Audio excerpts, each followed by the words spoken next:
Merry Christmas and Happy Christmas Eve. I wanted to, on this Christmas Eve, I'm here in Goa. There's the main candle in the church, and I wanted to share just a few words from one of my favorite Christians, dare I say. His name is Dr. Martin Luther King Jr. He's a reverend, Protestant reverend, and here's from his book, Why We Can't Wait, which was originally published. This is a very old copy, so I'm trying to be very gentle. It was originally published by Penguin in 1963, well before I was thought of. Okay, so introduction. It is the beginning of the year of our Lord, 1963. I see a young Negro boy. He is sitting on a stoop in front of a vermin-infested apartment house in Harlem. The stench of the garbage is in the halls. The drunks, the jobless, the junkies are shadow figures of his everyday world.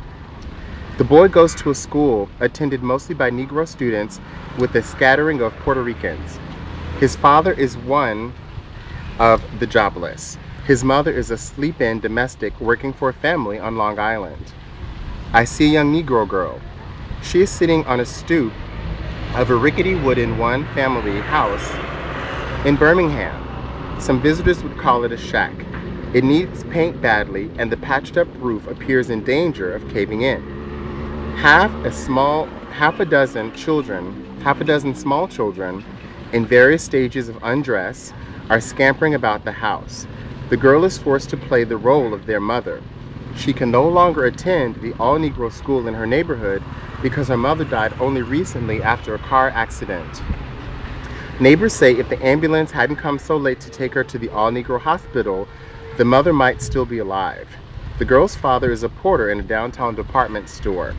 He will always be a porter, for there are no promotions for the Negro in this store, where every counter serves him except the one that sells hot dogs and orange juice. The boy and this girl, separated by stretching miles, are wondering, why does misery constantly haunt the Negro? In some distant past, had their forebears done some tragic injury to the nation? And was the curse of punishment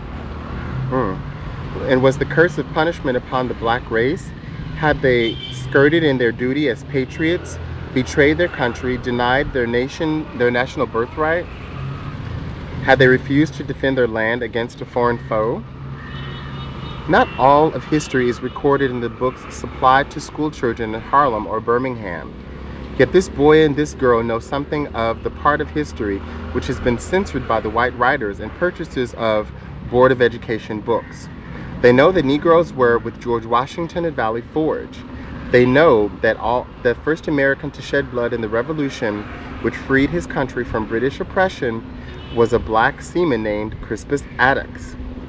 The boy's Sunday school teacher has told him that one of the team who designed the capital of their nation, Washington, D.C., was a Negro, Benjamin Banneker. Once the girl had heard a speaker invited to her school during Negro History Week. This speaker told how, for 200 years, without wages, black people brought to this land in slave ships and in chains had drained the swamps, built the homes, made cotton king, and helped on whip-lashed backs to lift this nation from colonial obscurity to commanding influence in domestic commerce and world trade. Wherever there is hard work, dirty work, dangerous work, in the mines, on the docks, in the blistering foundries, Negroes had done more than their share. The pale history books in Harlem and Birmingham told how the nation had fought a war over slavery. Abraham Lincoln had signed a document that would come to be known as the Emancipation Proclamation. The war had been won, but not a just peace. Equality had never arrived. Equality was 100 years late. The boy and the girl knew more than history. They knew something about current events. They knew that African nations had burst the bonds of colonialism. They knew that a great-great-grandson of Crispus Attucks might be ruled out of some restricted all-white restaurant in some restricted all-white section of a southern town, his United States Marine uniform notwithstanding. They knew that Negroes living in the capital of their own nation were confined to ghettos and could not always get a job for which they were qualified.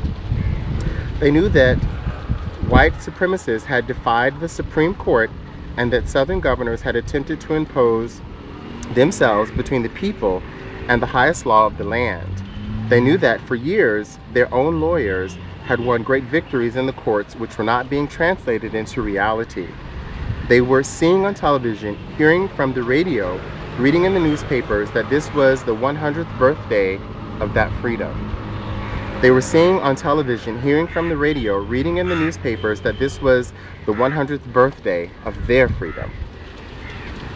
But freedom had a dull ring, a mocking emptiness when, in their time, in the short lifespan of this boy and girl, buses had stopped rolling in Montgomery, sit-ins were jailed, sit-inners were jailed and beaten, freedom riders were brutalized and mobbed, dogs' fangs were barred in Birmingham, and in Brooklyn, New York, there were certain kinds of construction jobs for whites only.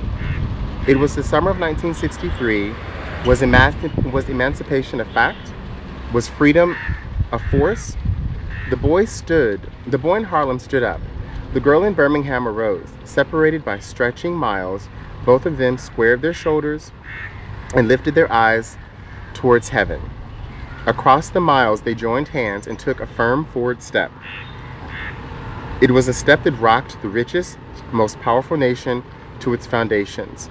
This is the story of that boy and that girl. This is the story of why we can't wait. Martin Luther King Jr., Atlanta, Georgia, January 1964. And there are several facts that come from this eloquent passage. A, that there were parallel societies, that Martin Luther King spoke of this boy and girl who had white counterparts who had plush schools, plush books, but weren't learning anything about the history that they were learning, and vice versa. Parallel universes. In fact, their existences were so segregated and so separate that they were quite unaware of one another. This was not unique to that period. If you'll remember, just 100 years earlier, when the emancipation that was spoken of here, Incidents in the Life of a Slave Girl was published. And if you read that book, it is a prescient story of why we can't wait. Already 100 years before Martin Luther King wrote this. Why we can't wait, Linda Brent wrote, is because slavery dehumanizes both the slaver and the enslaved. What kind of humanity do we have to deny in ourselves to ignore each other, to oppress one another, to not consider one another, to not actively express compassion, to seek to know one another, not to seek to annihilate, not to seek to cannibalize, or not even what I call in commercial hip hop today, not even to seek to, devour the other, but genuinely to say, you are here, I want to know you, and vice versa.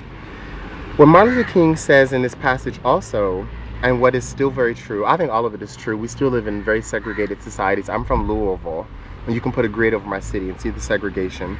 I'm standing here in a southern part of India, which is really beautiful, but you can still see the segregation, which is already significantly less than where I live in New Delhi, where it's just cut and dry. It's as fair and pale or dark and dusky as skin. So these black people know white people intimately. We've worked with white people of all classes our entire lives.